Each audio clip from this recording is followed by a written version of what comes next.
I never told my wife that I was the anonymous investor who owned $10 billion worth of shares in her father's company. Not when her brothers mocked me at family dinners. Not when her father called me ambitious, but small. And not even when she cried in my arms the night she thought her family's empire was collapsing. Some secrets are lies. Mine was protection. But protection and deception often look the same until the truth explodes. And mine was about Tio the Whitmore family. I was ordinary. Daniel Hayes, financial consultant. Quiet, polite, harmless. I wore tailored but understated suits. I drove a black sedan that didn't scream money. I never bragged. I never corrected their assumptions. At Sunday dinners, Elena's older brother Victor would pour himself another glass of imported wine and ask me, smiling, "So Daniel's still doing audits?" "Yes," I'd reply calmly. He'd nod like a man indulging a child. They thought I married above my class. They thought I was lucky. They thought I needed them. What they didn't know was this. Through layered offshore structures, strategic holding companies, and a private investment vehicle named Blackmere Holdings, I owned 18% of Whitmore Global. 18%. Enough to shake the board. Enough to save it. Enough to destroy it before Elena. Before marriage. Before the dinners. There was a different version of me. At 27, I had built a private equity firm from nothing. We specialized in acquiring distressed infrastructure assets and rebuilding them. One of those assets was a mid-sized logistics port company in Southeast Asia. Strategic, profitable, positioned for explosive growth. Whitmore Global wanted it. Richard Whitmore didn't negotiate. He dominated.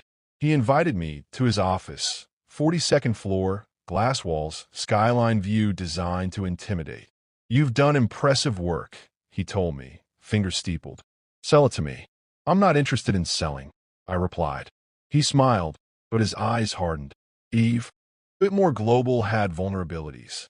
Overextended contracts, aggressive overseas expansion, political exposure.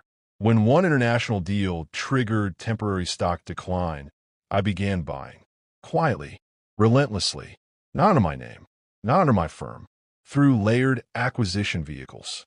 Blackmere Holdings was born in silence. Over 2 years, I accumulated 18%. The board noticed an institutional buyer. They never identified who. Richard never suspected the young founder he crushed was now his largest silent shareholder. By then, I didn't care about revenge. At least, that's what I told myself, Elena Whitmore. She wasn't like her father. She volunteered at legal aid clinics.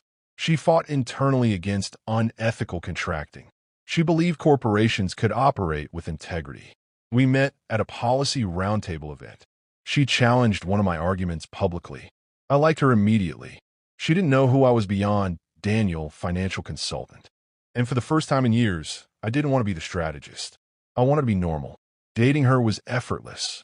Falling in love with her was not strategic. It was reckless. When she introduced me to her family, I knew I was stepping into the lion's den. And I went anyway. When we married, I considered telling her. I rehearsed it in my head countless times.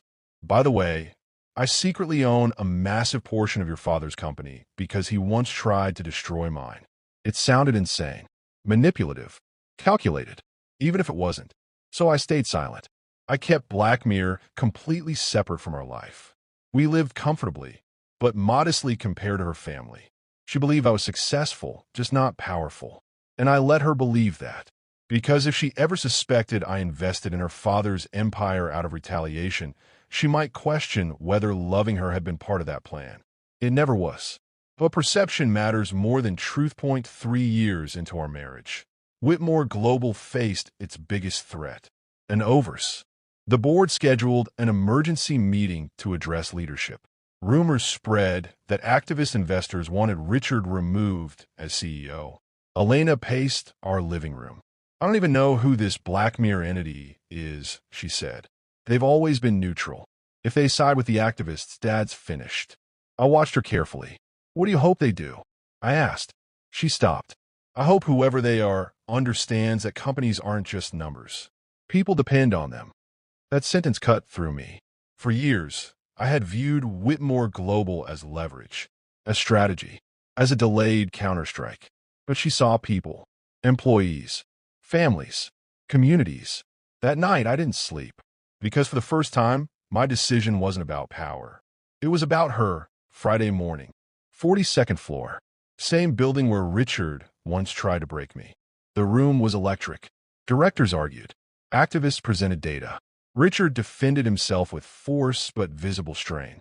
Then came the decisive question. Has Black Mirror Holdings submitted its proxy vote? The corporate secretary cleared his throat. No formal proxy has been filed.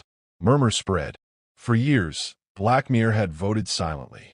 This time, the chair reserved for its representative remained empty. Until I stood. I represent Black Mirror Holdings. The silence was immediate and violent. Victor dropped his pen. Richard stared at me as if reality had fractured. That's absurd, he said. I slid the documentation across the table. Verified ownership. Legal authority. 18%. The room shifted. Power shifted.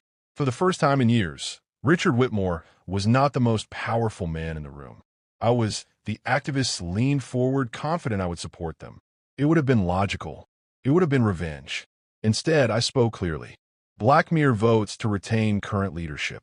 Gasps. Then I continued. Conditional upon governance reform, independent oversight, and structural accountability. Richard's jaw tight. The activists leaned forward, confident I would support them. It would have been logical. It would have been revenge. Instead, I spoke clearly. Black Mirror votes to retain current leadership. Gasps. Then I continued. Conditional upon governance reform, independent oversight, and structural accountability. Richard's jaw tightened, but he nodded. He had no alternative. The vote passed. The activists lost momentum. Whitmore Global stabilized.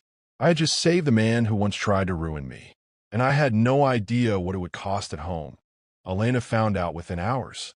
She stood in our kitchen, phone still in her hand. Is it true? She asked. Yes. For how long? 5 years. Her eyes didn't fill with anger. They filled with confusion. Why didn't you tell me? I told her everything. The acquisition attempt, the sabotage, the silent accumulation, the revenge that slowly dissolved into something else. You could have destroyed him, she said quietly. Yes, but you didn't. No. Why? I stepped closer. Because I love you more than I hate him. That was the first moment her composure broke. Not because I had power, but because I chose not to use it destructively. 3 days later, Richard came to our house. No assistance, no security. He looked older, not weaker, just aware. You built that position under my nose, he said. Yes. You could have taken everything. Yes. Why didn't you? Because the company employs 60,000 people. Because my wife believes in its future. And because destroying you wouldn't rebuild what I lost. He studied me. For years, we had been adversaries in silence. Now the silence was gone. You're more dangerous than I realized, he said. Only when necessary. For the first time, there was something close to respect between us. Whitmore Global restructured. Elena led the ethics oversight initiative I required. Public confidence slowly returned. Black Mirror Holdings remained anonymous. The world never knew the truth. At home, things changed subtly. Elena didn't see me as smaller anymore. She saw the weight I had been carrying, and I saw the cost of secrecy. One evening, months later, she asked, if he had never tried to destroy you, would you still have invested? I thought about it. No, I admitted. Then maybe, she said softly, everything happened the way it needed to.